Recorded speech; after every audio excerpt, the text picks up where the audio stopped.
Hi, Mom. Yeah, Mom, I'm speaking to you. And I'm going to let you know how great you're doing, what a wonderful job that you're doing. We want to give you your credit. Whatever mom out there that needed to hear that, I want to give you your credit. You are doing a wonderful job. You're doing the best you can. And you're going to keep on doing that because you want the best for your child. So let me give you your flowers today. Bow to the parents out there of children who are morbidly obese, severely obese, overweight. Mom, you're not the fault of it. It's not your fault. You didn't want this to happen. It happened. And you are doing the best you know how.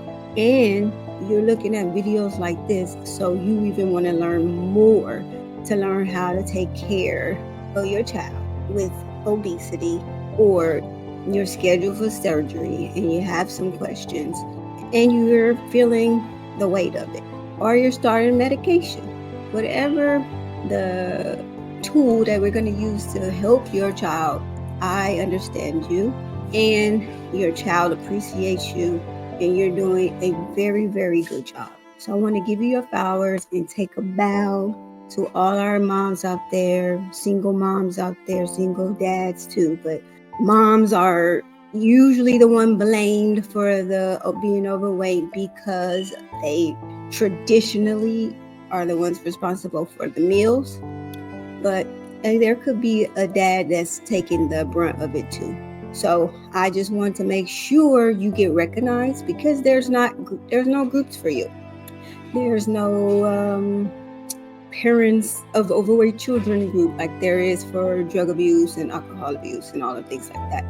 And honestly, this kudos and what you have to go through is mostly identical to what a parent would face with a child that was on drugs or having any kind of compulsive issue that they can't control, an addiction. You guys need some time too. You guys have done a good work. And today we're going to focus on those moms that have an overweight child. And you may be feeling the weight of the world on you right now. But I want to encourage you today and let you know that your child appreciates it. And they may not be able to verbalize that to you right now. They may not see it that way today. But when they make those necessary changes and they decide that they want to do something that's good for their health and good for their trajectory of life, they will thank you and thank you and thank you when that day comes. And if you have smaller children that are overweight, you are responsible for telling them yes and no. That's correct. But parenting did not come with an instruction manual. Each child is different. And it is not your fault that the child is big. Yes, there were contributing factors, but you did not set out to make your child like that. So don't feel bad either, those parents of the small children. So stick around.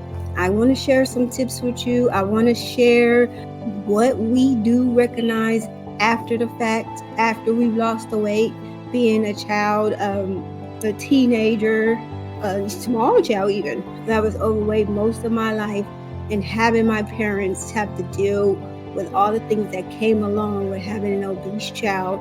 And the more I think about it, the more I realize that it was a handicap. It was like having a special needs child, and nobody recognized you for the great work that you did to help your child get over that hump. So I'm going to give you a kudos today. I'm going to tell you about the end of the rainbow. And there's hope. So don't give up.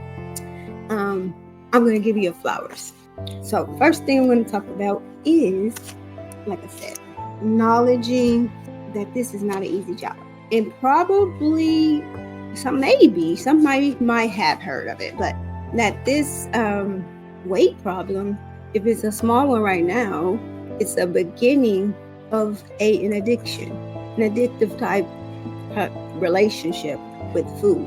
And that is what your child that is severely overweight, obese, all the titles, that is what it is at the core of it. It's not an obedience issue. It's not that the kid is just super lazy, that or they don't care, or that you just gave them the wrong food. It's not just that, okay? It is the fact that they have an addiction for the food. And then there's other things like genetics, and you don't control a person's genetic predisposition, okay? I was the only severely overweight child in my family. My siblings were, my brother, he struggled with weight a little bit, being bigger than the other kids. He wanted to make a football team, he had to lose some pounds. My sister, same thing. She wanted to get in shape for softball. The youngest one, she lose a few pounds, but it was not. It was like Thanksgiving weight. You know what I mean? I ate too much during Thanksgiving. It wasn't like you need to lose a whole person, okay? And my parents, they had a sympathy for me because they were chunky when they were little, but they grew out of it. And some parents have never been overweight in their life, and they've always been in shape. They don't quite understand what's going on, but they, because I'm skinny, he's skinny, we're not overweight, we don't have that issue in our family. But you have genes that follow you from centuries, and sometimes when those genes get mixed together a certain way, the child has a genetic predisposition to being overweight, okay? So that is nature, okay? Something genetically that nobody has control over at this point when the child is here. And then there's nurture. And a lot of the nurture, this is where people point fingers at the parents. But like I said, you didn't come here with an instruction manual. You're doing the best you can. And this is the result of not knowing. But now you are going to know what to do. You're setting out to learn what to do, and you're setting out to get help for your child. So the nurture part of it is the environment that we raise a child in, what they're exposed to, what they're allowed to do, what they're not allowed to do, what it's like in the home or in the community where they live. That contributes to the nurturing part. And even if they've developed some not so good habits with food right now, or they develop some behavioral problems, all of that, even like different, they're bedwetting, they're sucking a thumb, all of these, they have a dolly they won't let go of. All of these are the start of where this kind of addiction type thing happens. It's where it occurs. So they can have a food where they want a snack. Oh, you're a good eater. She finished all her food. And then it starts, okay? And then a child could have a dolly or a blankie that they take everywhere. And then that's a thing too, where you have to train them to stop that. A child has to be potty trained. They don't know when to go to the bathroom. And then they may not be able to still control themselves after they go to the bathroom. So that's something you have to work through too. And being overweight is just like that. It's something we have to work through. And if you can deal with it while they're small, you will have less trouble when they become an adult. And just like taking away the dolly, taking away the pacifier, you're teaching them that, this is how you go out in the world. You can't take dolly everywhere with you at some point. And you can't take the blankie. And I can't allow you to suck the pacifier or thumb anymore because of consequences. It's going to mess up your teeth. You're going, you have germs on your hands. So we stop them from eating and doing all those things. And same can be done with food. So it's not your fault. You had no idea. So I'm going to give you that right now. And I want to tell you, parents, thank you for all that you've done, for all the sacrifice that you made, for all taking off the blame for the child's addiction. And yes, and that's what it is, an addiction. And that what I'm talking about, where people blame you, is because they feel like you're enablers. And I can see that, how that can be, because you don't want your child to be in pain. And whether it's the pain of seeing them cry because they're disappointed, or they're hurt because you had to tell them no, or they're just now at the point where they're overweight so mad that they're getting sick, or they're fall, or they're being teased at school, and you don't want to have them experience hurt. So parents start enabling them to participate in an addiction, and in this case we're talking about food. So maybe you want to shield your daughter or son from being teased, so you let them stay at home more often than you should. Or you know they had a bad day, so it'll make them feel real good to have this bowl of ice cream. And so you give them a bowl of ice cream. Or you worked all day long and you didn't get to spend time with them, and you're exhausted when you go home, and you got to go right to bed, and you feel guilty. So you give them what they want. And that most of the time is food. Okay, we reward them with food.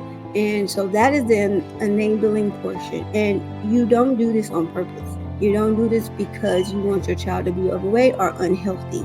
It's a lot of circumstances that go into what's happening here.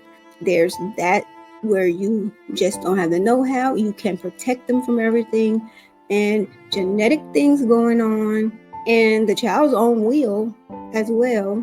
Even though they come here, that were you training them, they still have a will of their own, So the child's own will, and those things you can't control.